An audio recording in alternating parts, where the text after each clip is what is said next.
شاء الله ولا حول ولا قوة إلا بالله العلي العظيم.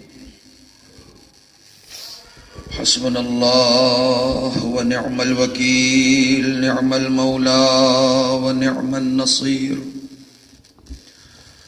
أعوذ بالله السميع العليم من الشيطان اللعين الرجيم. بسم الله الرحمن الرحيم.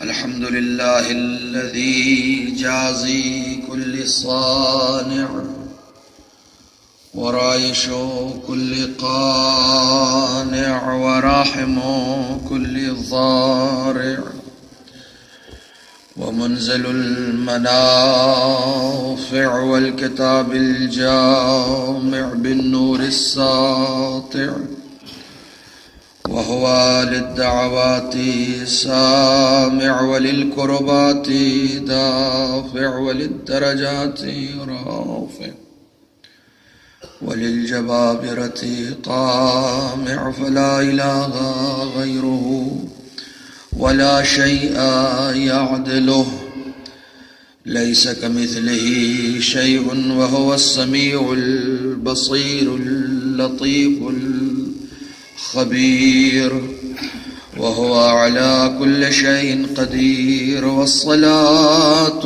والسلام والتحية والإكرام على السيد الأنام الذي سمي في السماء أحمد وفي الأرض أبي القاسم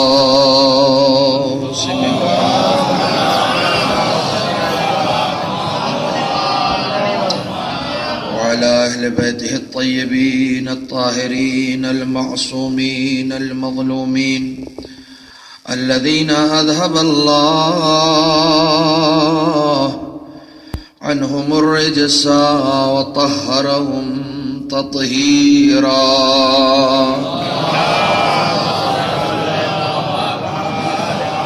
ولعنة الدائمة الباقية على أعدائهم وغاصب حقوقهم ومنكر فضائلهم أجمعين. أما بعد، فقد قال الله الحكيم في القرآن الكريم: بسم الله الرحمن الرحيم.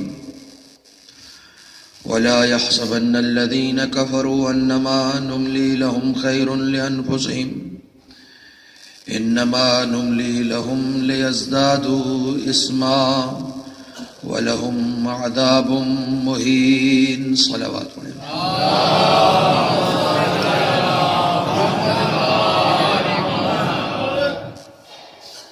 التماس ہے کہ ایک مرتبہ سورہ حمد اور 3 مرتبہ سورہ توحید کی تلاوت فرما کر اقبال نادر مرحوم ابن محمود اختر صاحب کی روح کو احسان فرما دیں.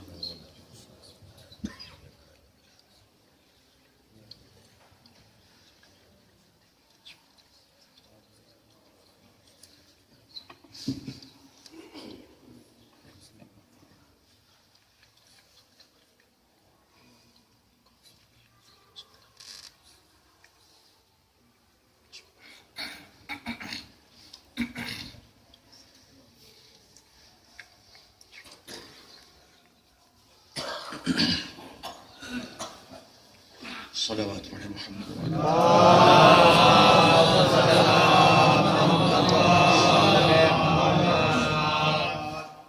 برادران عزیز، مجلس ایصال ثواب ہے اور اتفاق ہے کہ یہ مجلس میرے بزرگ دوست اقبال نادر مرحوم کے ایصال ثواب کی ہے، جو کہ سرزمین عراق پر ناگہانی موت کا شکار ہوئے تھے، اور میں انہیں ایک عاشق عزا کے طور پر زیادہ جانتا ہوں، زیادہ واقف ہوں، چونکہ میری آخری ملاقات ان سے 17 محرم کو ہوئی تھی جب یہ باقاعدہ اپنے گھر کے علم کو سجانے کے لیے اور خاص مجلس جو منسوب ہے حضرت ابو الفضل عباس سے، اس کے اہتمام کے لیے اپنے گھر پر آئے تھے، خاص رغبت علم حضرت عباس سے اس شخص میں پائی جاتی تھی، جو میں پرسنلی جانتا ہوں۔ خاص رغبت مولائے ابو الفضل العباس سے پائی جاتی تھی۔ یہ رغبتیں ہی تو ہمیں آفاقی بناتی ہیں، یہ رغبتیں، یہ عشق، یہ محبتیں ہی تو ہمیں یونیورسل بناتی ہیں۔ سچ یہ ہے کہ ہم اپنے آپ میں کچھ نہیں ہوتے، اپنے آپ کو اہل بیت سے جوڑ کر سب کچھ ہو جاتے ہیں۔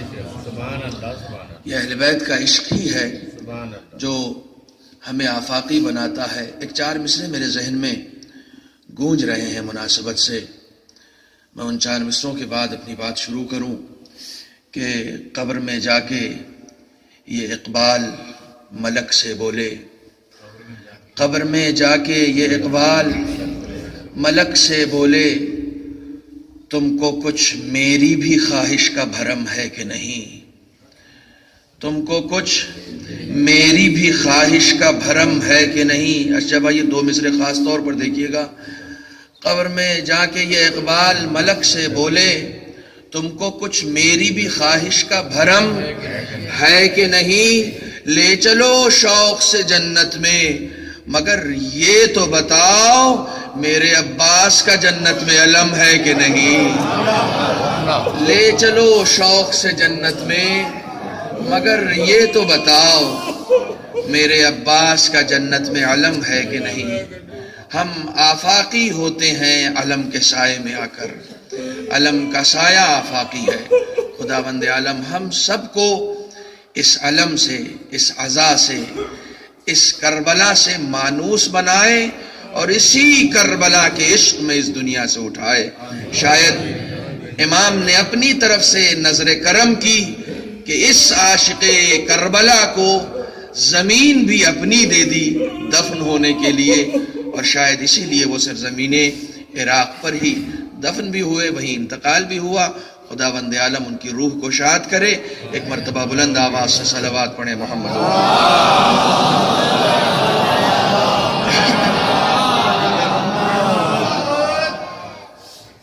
میں اس وقت مختصر انداز میں اور مختصر گفتگو کرنا چاہ رہا ہوں۔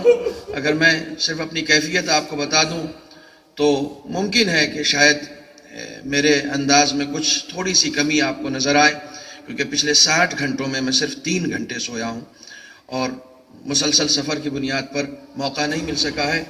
چنانچہ ایک خستگی ہے اور انشاءاللہ وہ آپ اپنی بزرگی کے تحت اسے معاف فرمائیں گے اگر گفتگو میں کہیں نہ کہیں ہماری وہ خستگی نظر آئے۔ یہ خستگی دور ہو جائے آپ کی بھی اور ہماری بھی۔ ایک مرتبہ بلند آواز سے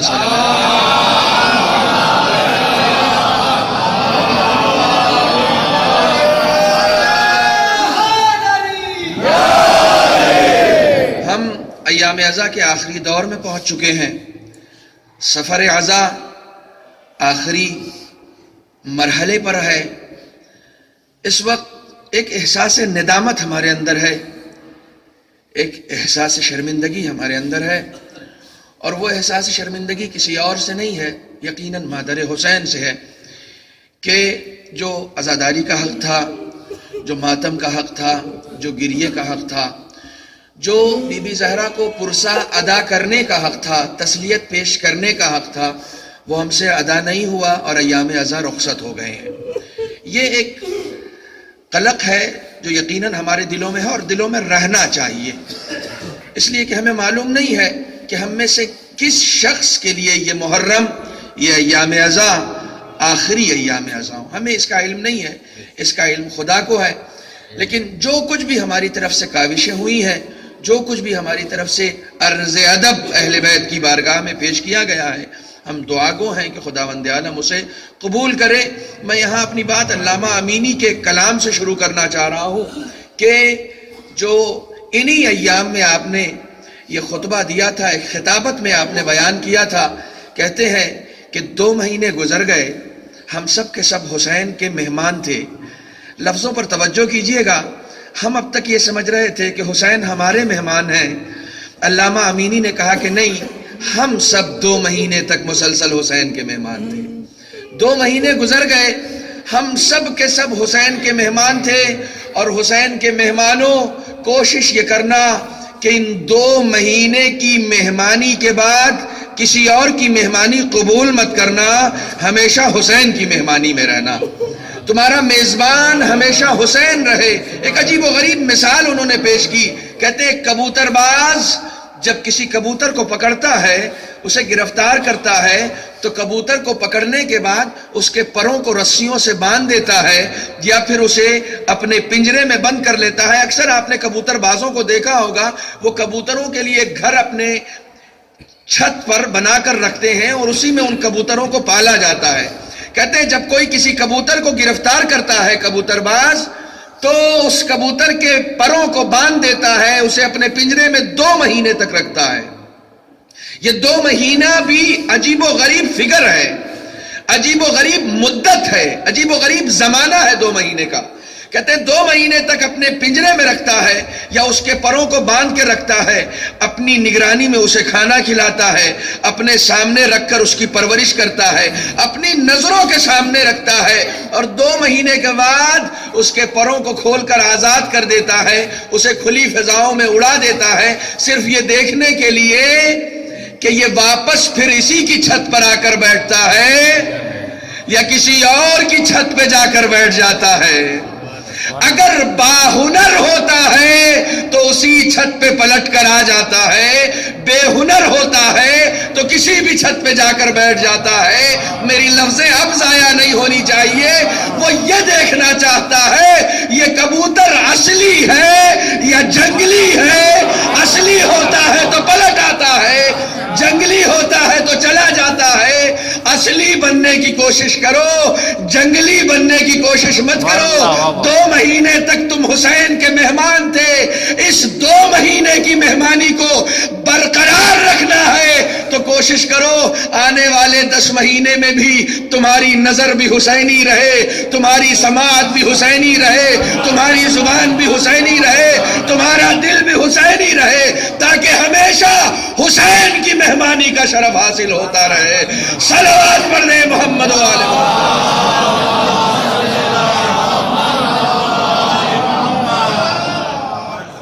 ہم موسمی محبت کرنے والے نہیں ہیں، موسمی عزادار حسین کو چاہیے بھی نہیں، میسمی عزادار چاہیے.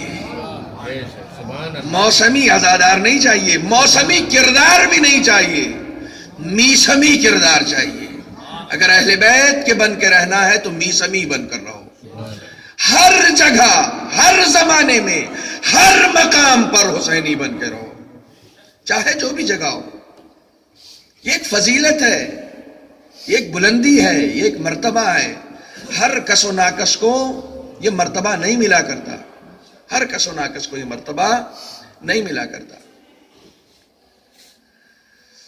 بڑی عجیب و غریب بات ہے، میں نے جس آیہ کریمہ کو اپنا سرنامہ کلام قرار دیا ہے، یہ وہ آیہ کریمہ ہے کہ جس کے بارے میں مقاتل کی لفظوں نے یہ لکھا ہے کہ شب عاشور امام حسین اس آیہ کریمہ کی زور زور سے تلاوت کر رہے تھے.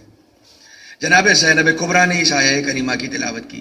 پچھلی 5 مجلسیں اگر آپ کے پیش نظر ہوں تو میں نے یہ کہا تھا اگر کربلا کو سمجھنا ہے تو امام نے وہاں کون کون سی آیتوں کی تلاوت کی ہے اس کی تفسیر دیکھو. اگر کربلا کو سمجھنا ہے تو امام نے کربلا میں کیا کیا کلام کیا ہے اس کلام کو سمجھو تاکہ کربلا سمجھ میں آ سکے. اگر ہمیں واقعاً کربلائی بننا ہے تو کربلا کو سمجھنا پڑے گا. کربلا کو صرف مصیبتوں میں نہیں فضیلتوں میں سننا پڑے گا. کربلا حسین کی فضیلت کا نام ہے، صرف مصیبت کا نام نہیں ہے، صرف مصیبت کا نام نہیں ہے. امام حسین نے اس آیہ کریمہ کی تلاوت کی. شب عاشور تاریخ لکھتی ہے کہ خیموں کے سامنے ٹہل رہے تھے اور اتنی بلند آواز سے اس آیہ کریمہ کی تلاوت کر رہے تھے کہ دشمن اس آیہ کریمہ کو سن رہے تھے. وَلَا يَحْسَبَنَّ الَّذِينَ كَفَرُوا انما نملی لہم خیر لانفسہم انما نملی لہم لیزدادوا اسما ولہم عذاب مہین. دوستو قرآن مجید اپنی جگہ ایک معجزہ ہے. امام خمینی رحمت اللہ علیہ فرمایا کرتے تھے کہ اگر ایک انسان اپنی پوری زندگی سجدہ شکر میں گزار دے صرف اس بات کے لیے کہ خداوند عالم نے اسے قرآن مجید جیسا معجزہ عطا کیا ہے، پوری زندگی سجدہ شکر میں صرف اس بات کے لیے گزار دے کہ اللہ نے قرآن اس کے لیے بھیجا ہے، صرف اس بات کے لیے گزار دے، سجدہ مختصر ہو سکتا ہے، شکر ادا نہیں ہو سکتا ہے. اتنی بڑی نعمت ہے کہ ہم شکر ادا نہیں کر سکتے قرآن جیسی عظیم کتاب کی نعمت کا شکر ادا ہی نہیں کر سکتے. ویسے تو ہمیں بہت ساری نعمتیں اللہ نے دی، لیکن یہ کتنی بڑی نعمت ہے کہ خداوند عالم ہم سے ہم کلام ہو رہا ہے. یہ کتنی بڑی بات ہے. اگر آپ غور فرمائیں، قرآن نور ہے، نور ہے. نور پڑھنے کے قابل نہیں ہوتا. ایک لفظ آپ کے حوالے کروں گا اور یہ لفظ میرا پہنچنا چاہیے. نور پڑھنے کے قابل نہیں ہوتا، سمجھنے کے بھی قابل نہیں ہوتا. قرآن کو نور بھی کہا گیا ہے. قرآن نور ہے. اللہ نے اس نور کو نازل کیا. کبھی لفظ نازل پر غور کیا ہے؟ کبھی لفظ نازل پر غور کیا ہے کہ نازل ہے کیا؟ نازل کرنا کیا مطلب؟ نازل کرنے کا مطلب ایک شے بڑی بلندی پر ہے، اسے اللہ نے، اب یہ لفظ میں حوالے کر رہا ہوں، اسے اللہ نے اتنا نیچے گرا دیا کہ ہماری سمجھ میں آ سکے. نازل اسے کہتے ہیں. نازل یہ لفظوں کا جسم، یہ حرفوں کا پیکر. قرآن حرفوں کا پیکر نہیں ہے، قرآن لفظوں کا جسم نہیں ہے. اسے تو اللہ نے لفظوں میں اتارا. نور تھا جسے لفظ کا پیکر عطا کیا، نور تھا جسے حرف کا پیکر عطا کیا، تاکہ ہماری سمجھ میں آ سکے، ہم اسے پڑھ سکیں. ورنہ یہ نور ہے. توجہ فرمائیے گا، یہ قرآن نور ہے اپنی جگہ. خداوند عالم نے اسے بہت نیچے گرایا، بہت نیچے گرایا. عجیب و غریب بات یہ ہے کہ یہ مکتب حسینی، یہاں بہت سارے فلسفے حل ہوتے ہیں. قرآن کو کافی سمجھنے والے بھی قرآن کے نزول کو نہیں سمجھ پاتے کہ قرآن کے نزول کا مطلب کیا ہوتا ہے.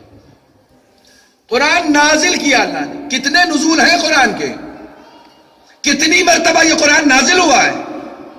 ہم یہ سمجھتے ہیں اللہ نے جبرائیل کو دیا، جبرائیل رسول کے پاس لے کر آئے، اسے قرآن کہا جاتا ہے. جی نہیں، یہ قرآن وہ ہے کہ جس کے بارے میں خود قرآن کہہ رہا ہے لو انزلنا هذا القرآن على جبل لرأيته خاشعا متصدعا من خشية الله. اگر ہم اسے پہاڑوں پر نازل کرتے تو خوف و خشیت الہی سے ریزہ ریزہ ہو جاتا. جبرائیل کے سینے میں اتنی مجال کہاں ہے کہ وہ نور الہی کو برداشت کر سکے، نور الہی کے تحمل کو برداشت کر سکے. جبرائیل کے سینے میں اتنی ہمت نہیں ہے. رسول کے سینے پر یہ نازل کیا گیا ہے. رسول کے سینے پر نازل کرنے سے پہلے قرآن کے 8 نزول ہیں. 8 نزول ہیں قرآن کے. 8 مرتبہ یہ نازل ہوا ہے. قرآن سے پوچھئے کہاں تھا یہ؟ عجیب و غریب اعجاز ہے. نور ہے. نور کو تحمل نہیں کیا جا سکتا، نور کو برداشت نہیں کیا جا سکتا. یہاں پر رک کے میں ایک جملہ حوالے کر دوں آپ کی مولائی طبیعتوں کے، تاکہ بالکل خوش گفتگو نہ ہونے پائے. قرآن کا ایک اعجاز یہ ہے کہ اگر اسے پہاڑ پر نازل کر دیا جائے تو وہ خوف و خشیت الہی سے ریزہ ریزہ ہو جائے. یہ قرآن نے ایک ایگزامپل پیش کیا، ایک مثال دی کہ اگر ہم ایسا کرتے تو ایسا ہو جاتا. لیکن پوری تاریخ قرآن اٹھا کر دیکھ لو، کبھی ایسا ہوا کہ قرآن کہیں پر رکھا؟ آپ یہ جو قرآن آپ کے گھروں میں ہے، عزا خانوں میں ہے، اسے اٹھا کر پہاڑ کی چوٹی پہ لے جا کے رکھ دیجئے، کچھ نہیں ہوگا. ایک پتھر نہیں کھسکے گا اپنی جگہ سے، ایک ذرہ ادھر سے ادھر نہیں ہوگا. جبکہ یہ قرآن نور ہے. اور اللہ کہتا میں اگر اسے پہاڑوں پر نازل کر دیتا تو یہ خوف و خشیت الہی سے ریزہ ریزہ ہو جاتا. کبھی کبھی اپنی زیارتوں پر بھی غور کیا کرو. ہم زیارتوں میں کیا پڑھتے ہیں؟ السلام علیک یا شریک القرآن. اے قرآن کے شریک آپ پر ہمارا سلام ہو. قرآن کے شریک کا مطلب کیا؟ جو قرآن کی پاور ہے وہی پاور ان کے پاس بھی ہے. جو قرآن میں بلندی پائی جاتی ہے وہی بلندی ان میں بھی پائی جاتی ہے. اب میں عرض کروں گا یہ کب سے شریک ہیں اور کب تک شریک رہیں گے، لیکن ہم پڑھتے ہیں شریک القرآن، اے قرآن کے شریک. کبھی کبھی ایسا ہوتا ہے نا کہ قرآن شریک القرآن کو سمجھاتا ہے، شریک القرآن قرآن کو سمجھاتا ہے. توجہ فرمائیے گا. قرآن نے ایک آیت دے دی کہ اگر ہم پہاڑوں پر نازل کرتے تو خوف و خشیت سے پہاڑ اپنی جگہ چھوڑ دیتا. قرآن نے یہ منظر نہیں دکھایا، لیکن قرآن ناطق نے، شریک القرآن نے اس کی تفسیر بیان کر دی کہ جب فاطمہ بنت اسد حاملہ ہوئی اور حاملہ ہونے کے بعد خانہ کعبہ کی دیوار کے پاس جا کر کھڑی ہوئی، کھڑے ہونا تھا کہ جلال قرآن ناطق سامنے آ گیا. خانہ کعبہ کی دیواروں میں در پیدا ہو گیا. در نے پیدا ہو کر بتایا. قرآن نے دعویٰ وہاں کیا تھا، دلیل یہاں مل گئی ہے. صلوات پڑھ دے محمد و آل محمد.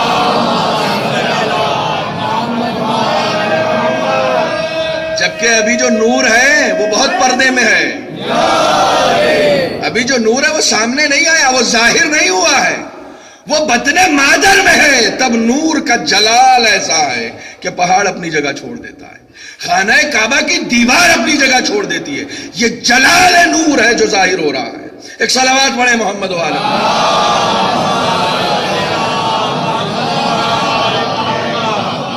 یہ نور کا جلال ہے جو ظاہر ہو رہا ہے. 9 نزول ہیں قرآن کے. میں ایک دو کی طرف اشارہ کرتا ہوں. قرآن مجید کی آیت ہے کتاب احکمت آیاتہ وفصلت من لدن حکیم خبیر. قرآن تھا کہاں؟ یہ نور کہاں تھا؟ لدن الہی میں، علم الہی میں. معصومین کو کون سا علم دیا گیا؟ علم لدنی. نور کہاں تھا؟ لدن الہی میں، علم الہی میں تھا، اس کے علاوہ کہیں نہیں تھا. اللہ نے چاہا کہ یہ نور ظاہر ہو. پہلا نزول ہوا، پہلا نزول ہوا زمین مشیت پر آیا. اب میں نزول کو بھی سمجھا دوں تاکہ یہ ہمارا نوجوان یہاں سے ایک میسج لے کر جائے. دیکھیں نزول 2 قسم کا ہوتا ہے. کسی بھی چیز کو کہیں سے نیچے لایا جاتا ہے تو اسے کہتے ہیں نزول. یہ نزول 2 قسم کا ہوتا ہے. ایک نزول نزول تجلی ہوتا ہے اور ایک نزول نزول تخلی ہوتا ہے. نزول تجلی سے کہتے ہیں کہ کوئی شے کہیں سے نازل ہو تو پہلی جگہ چھوڑے نہیں اور دوسری جگہ کو بھر بھی دے. اسے کیا کہتے ہیں؟ نزول تجلی. ایک نزول تخلی ہوتا ہے، کوئی شے کہیں سے نازل ہو تو پہلی جگہ کو چھوڑ دے پھر دوسری جگہ کو بھر دے. اب مجھے حسبنا کتاب اللہ کے دعوے دار یہ بتائیں قرآن نزول تجلی کا نام ہے یا نزول تخلی کا نام ہے؟ قرآن پہلی جگہ چھوڑ کے دوسری جگہ آیا ہے یا پہلی جگہ بھی ہے اور دوسری جگہ بھی آ گیا؟ نزول تجلی ہے یا نزول تخلی ہے؟ نزول تجلی وہ جو پہلی جگہ چھوڑے نہیں. میں مثال دوں، ابھی میں نے کبوتر کی مثال دی. امام باڑے کے باہر چھت پہ کبوتر ہے، آپ نے نیچے دانا ڈالا، وہ کبوتر وہاں سے اتر کے اس نے دانا کھایا تو وہاں سے وہ نازل ہوا نا. پہلی جگہ اس نے چھوڑی یا نہیں چھوڑی؟ یہ نزول کون سا نزول ہے؟ نزول تخلی. پہلی جگہ کو خالی کر دیا. تخلی خالی سے آیا ہے. پہلی جگہ کو اس نے خالی کر دیا، دوسری جگہ کو اس نے بھر دیا. یہ ہے نزول تخلی. لیکن ایک ہوتا ہے نزول تجلی. میں مجلس پڑھ کے باہر نکلا، ایک صاحب آئے، مولانا ایک مسئلہ بتائیے. اب وہ مسئلہ انہوں نے دریافت کیا، یہ مسئلہ ہے کہاں پر؟ یہ مسئلہ ہے کہاں پر؟ میرے علم میں، میرے ظرف ذہن میں. انہوں نے مسئلہ پوچھا، میرے علم سے ہوتا ہوا، ظرف ذہن سے ہوتا ہوا یہ علم دہن تک آیا اور دہن سے ان کے ذہن کو منور کر گیا. توجہ فرما رہے ہیں آپ؟ میرے دہن سے ہوتا ہوا ان کے ذہن میں نازل بھی ہو گیا، میرے ذہن کو چھوڑا بھی نہیں، ان کے ذہن کو بھر بھی دیا۔ اسے کہتے ہیں نزول تجلی۔ قرآن نزول تجلی کا نام ہے، نزول تخلی کا نام نہیں ہے۔ قرآن لدن الہی میں تھا، علم الہی میں تھا۔ اللہ نے چاہا کہ میں اپنی زبان میں اپنے بندوں سے گفتگو کروں، قرآن زمین مشیت پر آیا، زمین مشیت سے قرآن لوح محفوظ پر آیا، لوح محفوظ سے پیشانی اسرافیل پہ آیا، پیشانی اسرافیل سے قلم پہ آیا، اور قلم سے ہوتا ہوا یہ قرآن ایک مدت کے بعد سینہ جبرائیل میں آیا، اور اس کے بعد پھر جا کے رسول تک آیا۔ رسول کے بعد بھی قرآن نازل ہوا ہے۔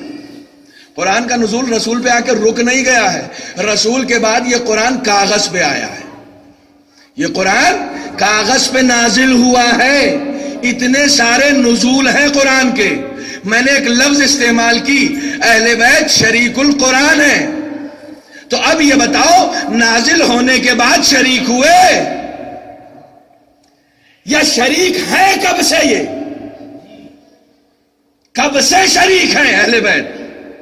جب سے قرآن کے وجود کو ماننا پڑے گا، تب سے شرکت کے وجود کو ماننا پڑے گا۔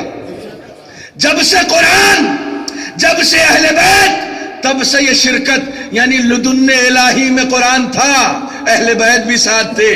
رسول کا ارشاد ہے نا، انی تارکن فیکم الثقلین کتاب اللہ و عطرتی لن یفترقا۔ یہ لا شریک، یہ السلام علیکہ یا شریک القرآن یہیں سے آیا ہے۔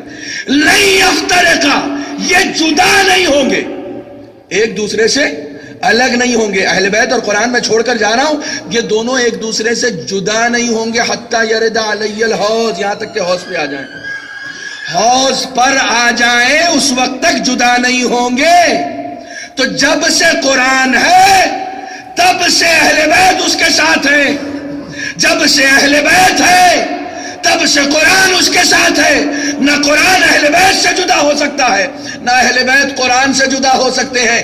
اب کوئی لاکھ کہے ہم نماز میں صرف قرآن پڑھیں گے، اہل بیت کا ذکر نہیں کریں گے، تیرے کہنے سے کچھ نہیں ہوتا۔ اگر دودھ میں شکر مل جائے تو لاکھ کوششوں کے بعد بھی نہ شکر الگ کی جا سکتی ہے، نہ دودھ الگ کیا جا سکتا ہے۔ اہل بیت شریک ہے، جب سے قرآن ہے تب سے شریک ہے، اور جب تک قرآن رہے گا تب تک شریک رہیں گے۔ صلوات پڑھ دیں محمد و آل محمد۔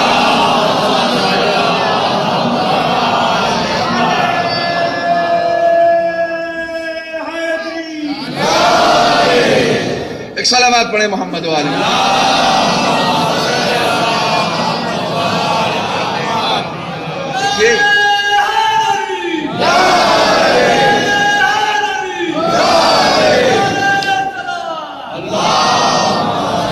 اب میں بالکل آپ کو سامنے شریک ہے اہل بیت، کیسے شریک ہے؟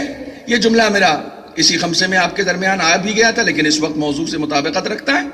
کیسے شریک ہیں؟ ہم حیات کے کتنے قریب ہیں، ہم حیات سے کیسے شریک ہیں؟ ایک مدت تک حیات ہمارے پاس رہتی ہے، ایک مدت کے بعد حیات بھی ہمیں چھوڑ دیتی ہے۔ اہل بیت، حیات تو اہل بیت کو چھوڑ دیتی ہے، قرآن اہل بیت کو کبھی نہیں چھوڑتا۔ زندگی اہل بیت کو چھوڑ دیتی ہے، قرآن اہل بیت کو کبھی نہیں چھوڑتا۔ رگے حیات منقطع ہو گئی، پھر بھی نیزے پر قرآن کی تلاوت ہو رہی ہے۔ قرآن کے یہ شریک ہیں، قرآن ان سے الگ ہو ہی نہیں سکتا ہے، کسی قیمت پر الگ نہیں ہو سکتا ہے۔ چنانچہ میں اکثر ایک جملہ کہتا ہوں کہ ہمارے یہاں عام طور سے ائمہ معصومین سے متعلق حدیثیں نوجوانوں کو یاد ہوتی ہیں، لیکن قرآن سے متعلق اگر کبھی پوچھ لیا جائے کہ بھائی کوئی حدیث آپ کو یاد ہے یا نہیں یاد ہے، تو جواب اکثر نفی میں آتا ہے، اکثر نفی میں آتا ہے۔ تو یہ قرآن کے ساتھ کہیں نہ کہیں ناانصافی ہم ضرور کر رہے ہیں۔ یہ اور بات ہے کہ اس ناانصافی کا نقصان قرآن کو ہونے والا نہیں ہے، ہمیں ہی ہونے والا ہے۔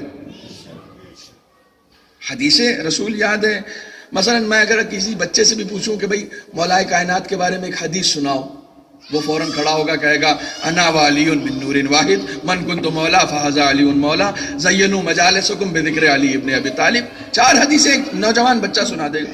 میں کہوں قرآن کے بارے میں ایک حدیث سناؤ. رسول صرف علی کو چھوڑ کے تو گئے نہیں ہیں، قرآن کو بھی تو چھوڑ کر گئے. یہ حدیث قرآن کے سلسلے سے کیوں نہیں یاد ہے؟ کوشش کریں قرآن کو بھی وہی درجہ دیں جو آپ نے اہل بیت کو دے رکھا ہے.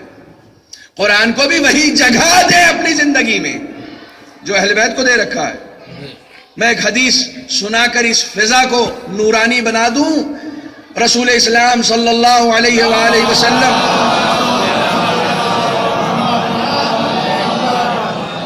ارشاد فرماتے ہیں نوروا بیوتکم بتلاوت القرآن. اپنے گھروں کو نورانی بناؤ قرآن کی تلاوت سے. میں نے کہا قرآن نور ہے. نوروا بیوتکم، اپنے گھروں کو منور کرو، روشن کرو، تابناک کرو، نورانی بناؤ قرآن کی تلاوت سے. وہ لوگ غلط فہمی کا شکار ہیں جو قرآن کی تلاوت سے نورانی کیے بغیر اپنے گھر میں ذکر علی کرتے ہیں. ذکر علی مجلسوں کی زینت ہے، قرآن نور ہے. اندھیروں میں ذکر علی اچھا نہیں لگتا، نور میں ذکر علی اچھا لگتا ہے. صلوات پڑھیں محمد و آل محمد.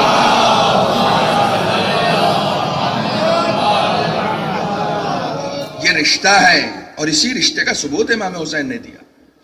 تلاوت کر رہے ہیں وَلَا يَحْسَبَنَّ الَّذِينَ كَفَرُوا أَنَّمَا نُمْلِي لَهُمْ خَيْرٌ لِأَنفُسِهِمْ. یہ کافر گمان نہ کریں. قرآن کی آیت جنگ احد میں نازل ہوئی تھی آیت. میں شان نزول بھی بتاؤں گا اس کو. کافر یہ گمان نہ کریں کہ ہم نے جو انہیں مہلت دی ہے وہ ان کے اچھے کارناموں کی وجہ سے. اکثر ایسا ہوتا ہے ہم کسی کو اچھی حیثیت میں دیکھتے ہیں نا، اچھی حالت میں دیکھتے ہیں تو سمجھتے ہیں خدا اسے بڑا پسند کرتا ہے. توجہ فرمائیے گا. ہم سمجھتے ہیں کہ خدا انہیں بڑا پسند کرتا ہے. ایسا ہرگز نہیں ہے، ایسا ہرگز نہیں ہے. خدا صرف اسے نہیں دیتا جسے پسند کرتا ہے، بلکہ اکثر تو ایسا ہوتا ہے کہ جسے پسند نہیں کرتا اسے اور زیادہ دیتا ہے. ورنہ موسیٰ کے پاس کم اور فرعون کے پاس زیادہ نہ ہوتا. آپ کہیں گے بھائی فرعون پہ تو بڑا اللہ مہربان نہیں ہے. اس مہربانی کی رگ پر جاؤ کہ یہ ہے کیا، یہ ہے کیا چیز. میں بڑے آرام سے پڑھنے کی کوشش کر رہا ہوں. کافر یہ گمان نہ کریں کہ ہم نے جو انہیں مہلت دی ہے وہ ان کے نفسوں کی اچھائی کی وجہ سے. یہ قرآن کی آیت ہے، خطابت تو نہیں ہے نا. یعنی ان میں کوئی اچھائی پائی جاتی ہے اس لیے ہم نے یہ انہیں مہلت دیا، ایسا کچھ نہیں ہے. انما نملی لہم لیزدادوا اسما. ہم نے انہیں یہ مہلت اس لیے دی ہے ہم یہ دیکھنا چاہتے ہیں کہ یہ اپنے گناہوں میں اضافہ کہاں تک کر سکتے ہیں. یہ اپنے گناہوں میں کہاں تک اضافہ کر سکتے ہیں. امام اس آیت کی تلاوت کربلا میں کر رہے ہیں. آیت نازل ہوئی ہے جنگ احد میں. جنگ احد میں یہ آیت اس وقت نازل ہوئی جس وقت رسول بڑے کبیدہ خاطر ہو رہے تھے، رنجیدہ ہو رہے تھے. 70 جنازے مومنین کے رکھے ہوئے تھے جس میں حمزہ سید الشہداء کا جنازہ بھی، جن کے جگر کو کھایا گیا تھا، ان کا جنازہ بھی رکھا تھا. جنگ احد کے بعد کافر منافق ان تمام لاشوں کے گرد رقص کر رہے تھے، خوشیاں منا رہے تھے. مومنین کے جنازے رکھے ہوئے ان لاشوں کے گرد رقص کر رہے تھے، خوشیاں منا رہے تھے. اس وقت رسول بڑے کبیدہ خاطر ہو رہے تھے، رنجیدہ ہو رہے تھے. اور ہمیشہ جب کبھی رسول رنجیدہ ہوا ہے قرآن کی آیت نے بڑھ کے اسے سہارا دیا ہے. رسول رنجیدہ نہ ہو، ان سے بتا دیجئے وَلَا يَحْسَبَنَّ الَّذِينَ كَفَرُوا أَنَّمَا نُمْلِي لَهُمْ خَيْرٌ لِأَنفُسِهِمْ. ان سے یہ کہہ دیجئے کہ یہ نہ سمجھیں کہ ہم نے جو انہیں مہلت دی ہے ان کی اچھائیوں کی وجہ سے دی ہے. انما نملی لہم لیزدادوا اسما.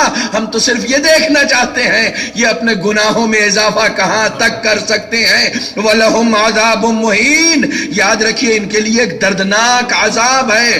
اللہ اکبر. کیا رابطہ ہے احد کا کربلا سے؟ آیت نازل ہوئی ہے احد میں، امام تلاوت کر رہے ہیں کربلا میں، یعنی ظاہری طور پر دیکھنے والا یہ دیکھ رہا ہے کہ حسین کے مقابلے میں مسلمان ہے، لیکن حسین اس آیت کی تلاوت کر کے بتا رہے ہیں جو احد میں رسول کے مقابلے میں آیا تھا وہی کربلا میں حسین کے مقابلے میں آیا. یہ سب ایک ہیں. اللہ ڈھیل دے دیتا ہے، چھوڑ دیتا ہے، جاؤ کہاں تک جا سکتے. یہ ڈھیل دیتا کس کو ہے؟ اللہ. کبھی کبھی ہماری جب گرفت ہوتی ہے بہت پریشان ہوتے ہیں، اکثر ہوتا ہے، میں بالکل نیچر بتا رہا ہوں، فطری گفتگو کر رہا ہوں. کئی مرتبہ ایسا ہوتا ہے کہ کسی پریشانی میں ہم گر گئے، نوکری کے سلسلے سے، گھر کے سلسلے سے، گھر لیا اس کی پیمنٹ نہیں کر پا رہے ہیں، بچہ ہوا وہ بچہ نہیں پڑھ پا رہا، بہت ساری ایسی پریشانیاں ہمارے ہاں روزمرہ کی زندگی میں آتی. اس وقت ہم سب سے زیادہ شاکی اپنے خدا سے ہوتے ہیں. معبود یہ کیا بات ہوئی؟ ایک ہم ہی ملے ہیں تجھے تنگ کرنے کے لیے. اتنی بھری پوری آبادی میں ہم تو ماتم حسین بھی کرتے ہیں، ہم تو فرش عزا پر بھی بیٹھتے ہیں، ہم تو لا الہ الا اللہ بھی پڑھتے ہیں، ہم تو نماز بھی پڑھنے والے لوگ ہیں. توجہ فرمائیے گا. تو یہ ساری مصیبت ہمارے لیے، یہ ساری پریشانیاں ہمارے لیے. سنو نوجوانوں، یہ پیغام ہے تمہارے لیے.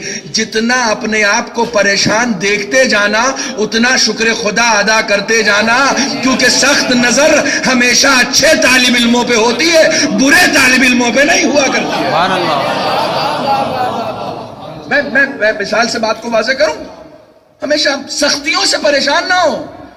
رسول اسلام کے پاس ایک شخص آتا کہتا میں آپ کو بہت چاہتا ہوں، آپ کے علی کو بھی بہت چاہتا ہوں، آپ کے حسین کو بھی بہت چاہتا ہوں. امام نے کہا، رسول نے کہا، خوش ہونے کی تمنا مت کرنا، پوری زندگی رنجیدگی میں گزرے گی. جتنی ہماری محبت میں اضافہ ہوگا اتنا امتحان میں اضافہ ہوتا چلا جائے گا. محبت ہماری مضبوط ہے، یہ دنیا کی تکالیف کے آگے تم ڈھیر ہو جاتے ہو. ڈھیر ہونا کمزور لوگوں کا کام ہے. شجاع مضبوط لوگ ڈھیر نہیں ہوا کرتے. دیکھیے یہاں پر بہت سارے پروفیسر حضرات اور ٹیچرز حضرات بھی ہوں گے. عام طور سے ایسا ہوتا ہے کہ کسی خاص بچے پر خاص نظر ہوتی ہے، اور ایک بچہ وہ ہے جو لاؤبالی قسم کا ہے، ہوم ورک کر کے نہیں لاتا، اچھے سے پڑھائی نہیں کرتا، روٹین کے ساتھ اسکول میں آتا نہیں ہے، پڑھائی نہیں کرتا، کچھ نہیں، نہ امتحانات میں اچھے نمبر ہیں، کسی چیز میں نہیں.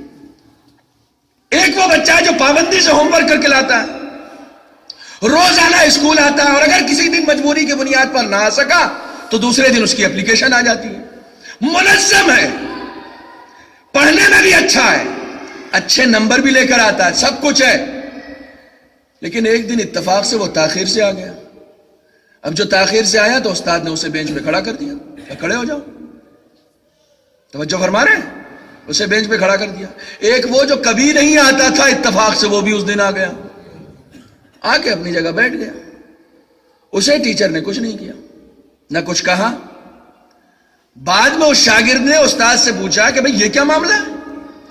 جو کبھی نہیں آتا تھا، ہمیشہ غیر حاضر رہتا تھا، اسے تو آپ نے کچھ نہیں کہا. اور میں جو بڑا پنکچول ہوں، ہر چیز میں ہوم ورک کر کے لاتا ہوں، پڑھتا ہوں، لکھتا ہوں، اچھے نمبر لاتا ہوں، آپ نے مجھے پنشڈ کر دیا، مجھے کھڑا کر دیا.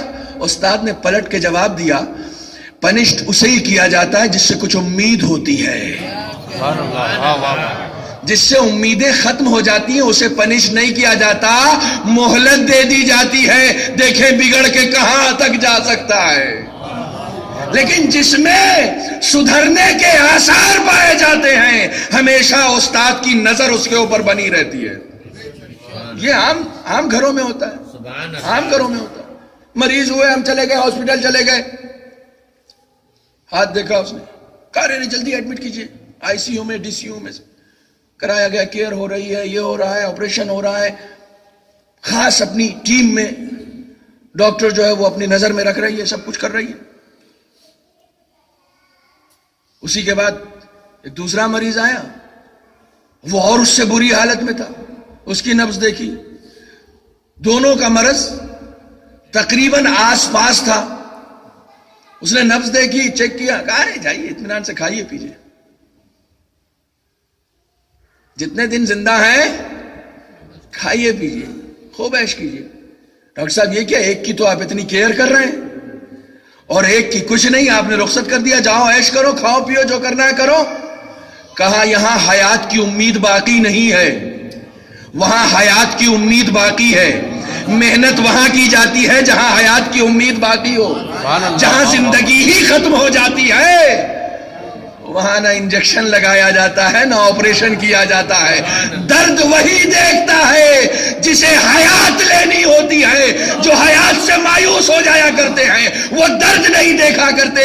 انہیں ڈاکٹر بھی یہ کہتے ہیں جو کھانا ہے کھاؤ، اب تمہارے لیے کوئی پرہیز نہیں ہے. مجلسی لفظ آپ کے حوالے کر دوں، پرہیز وہ کرتے ہیں جنہیں زندہ رہنا ہوتا ہے، جو مر جایا کرتے ہیں وہ پرہیز نہیں کیا کرتے. صلوات پڑھے محمد والے.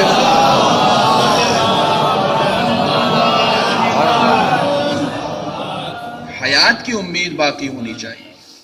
امتحان وہیں لیا جائے گا جہاں کوئی امید باقی ہو. امام حسین کربلا میں جن ساتھیوں کو لے کر گئے ہیں ایک ایک کا 12 امتحان لیا ہے آپ نے، 12 امتحان لیا. کوئی نااہل میرے پاس نہ آنے پائے. اور یہ پوری تفصیلات آپ نے اس سے پہلے سنی ہے. کوئی نااہل میرے پاس نہ آنے پائے. بار بار امتحان لیا ہے. آپ اس کے ساتھ چلے جا رہے ہیں، سب کی شہادت گاہ دکھا رہے ہیں، یہاں علی اکبر قتل ہوں گے، یہاں عباس قتل ہوں گے، یہاں اون محمد گھوڑے سے زمین پر آئیں گے. اب یہ دونوں پہاڑوں کے درمیان راستہ ہے، چلے جاؤ. آخری موقع تک حسین امتحان لے رہے ہیں. آپ اس کو رخصت نہیں کر رہے ہیں، یہ دیکھ رہے ہیں اس کا معیار کتنا بلند ہے. آپ اس کا یہ دیکھ رہے ہیں. جہاں حیات ہوتی ہے وہاں بار بار امتحان لیا جاتا ہے. جہاں قربانی کا جذبہ ہوتا ہے وہاں زیادہ پریشانیاں ہوتی ہیں. ممکن نہیں ہے کہ فضیلتیں حاصل کی جا سکیں بغیر مصیبتوں سے گزرے ہوئے. امکان نہیں پایا جاتا اس بات کا. مصیبتوں سے گزرنا پڑے گا. آج چونکہ خاص طور سے حضرت عباس کے حوالے سے ذکر کرنا ہے، میں کربلا کے تاریخ کربلا کے صرف ایک منظر کو یاد دلانا چاہتا ہوں. تاریخ کربلا کو آپ مختلف جہتوں سے دیکھ سکتے ہیں، مختلف آئینوں سے دیکھ سکتے ہیں. کربلا میں بعض امام کے وہ ساتھی ہیں کہ جن کو یہ شرف ملا ہے کہ سرکار سید الشہداء نے اپنا زانو انہیں دیا ہے. جب وہ زمین پر آئے ہیں تو ان کے سر کو سید الشہداء کا زانو نصیب ہوا. بعض شہداء ایسے، بعض شہداء ایسے. حبیب ابن مظاہر، مسلم ابن اوسجا، جون، حر، علی اکبر، عباس، خاص خاص ساتھی ایسے ہیں حسین کے کہ جنہیں حسین کا زانو نصیب ہوا. سب کو نصیب نہیں ہوا. سب کی یہ بلندی تقدیر نہیں تھی. رومال سیدہ بھی صرف حر کے مقدر میں آیا ہے، سب کے مقدر میں نہیں آیا ہے.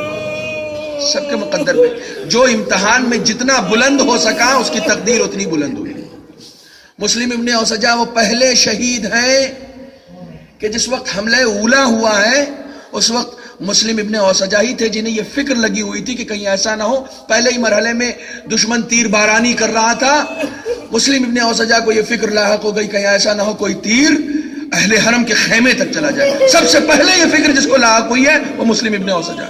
فوراً اپنے ساتھیوں کو جمع کیا، کہا دیکھو یہ ممکن نہیں ہے، یہ ہو نہیں سکتا ہماری موجودگی میں یہ تیر برسے. شرم ہے اگر کوئی تیر اہل حرم کے خیمے تک چلا جائے. کہا مسلم پھر ہم کیا کریں؟ کہا دیکھو تم لوگ دیوار بنا کر، جن کے پاس گھوڑے ہیں وہ گھوڑوں پر بیٹھ جاؤ اور ایک دیوار بنا کر اہل حرم کے خیموں کے سامنے کھڑے ہو جاؤ تاکہ جتنے بھی تیر آئیں تم تک پہنچے، کوئی خیمے تک نہ جائے. دیوار بنا کر کھڑے ہو. سب دیوار بنا کر کھڑے ہو گئے جن کے پاس گھوڑے تھے.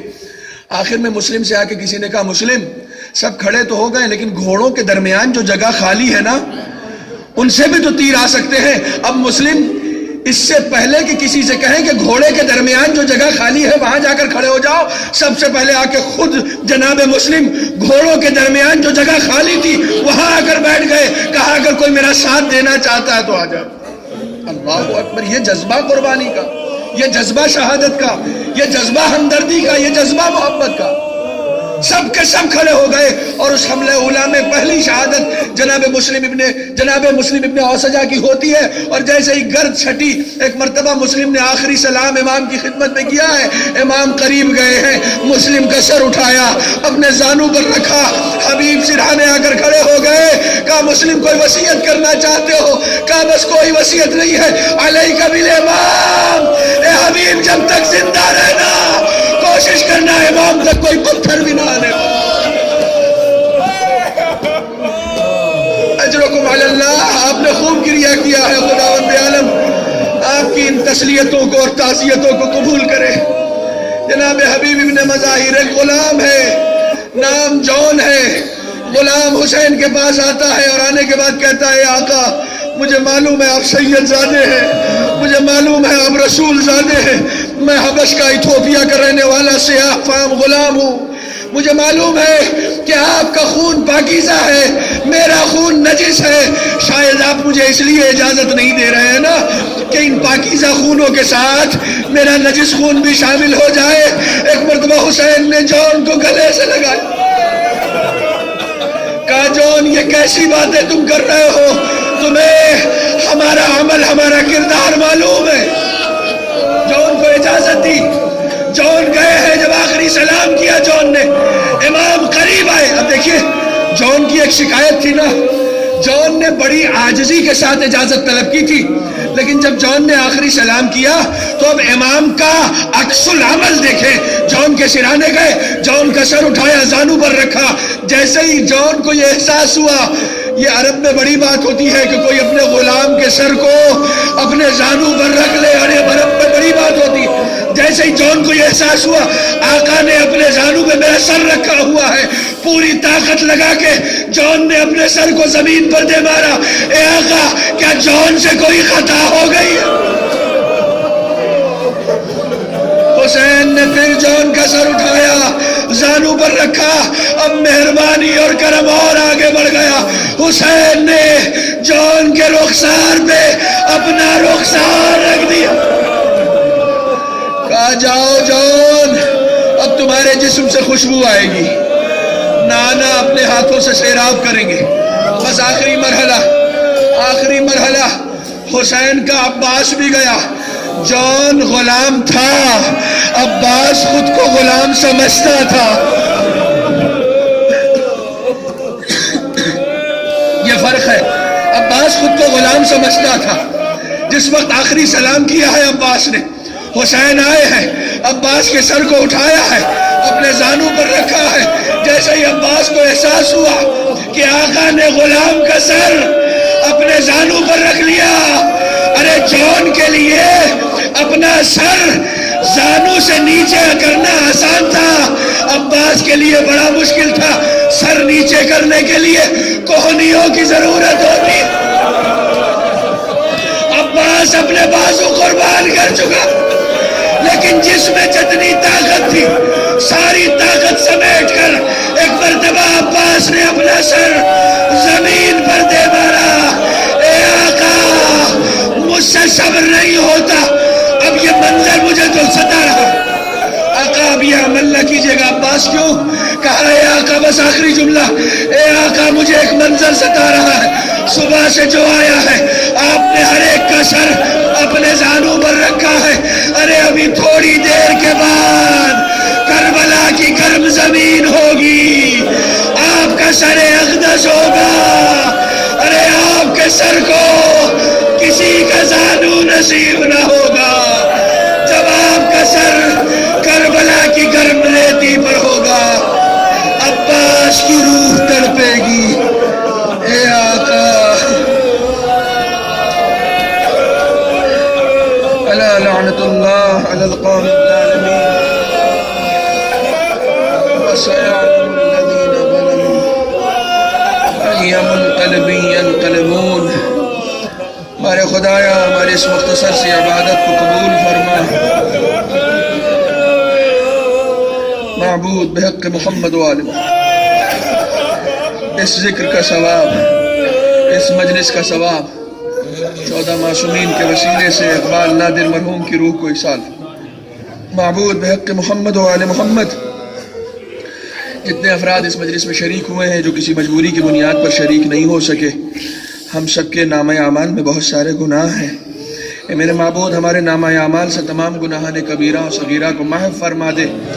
معبود، بحق محمد و آل محمد، ہماری لوح تقدیر میں جتنا حصہ بچا ہے ہمیں معلوم نہیں اگلے سال عزاداری کا شرف ہمیں ملے گا یا نہیں ملے گا، مادر حسین کی خدمت میں پرسہ پیش کرنے کا موقع ہمیں ملے گا یا نہیں ملے گا۔ معبود، ہم نے جو کچھ بھی عمل کیا ہے، جو کچھ بھی عزاداری کی ہے، اسے شرف قبولیت عطا فرما، ہم سب کی زندگی میں توفیقات خیر عطا فرما۔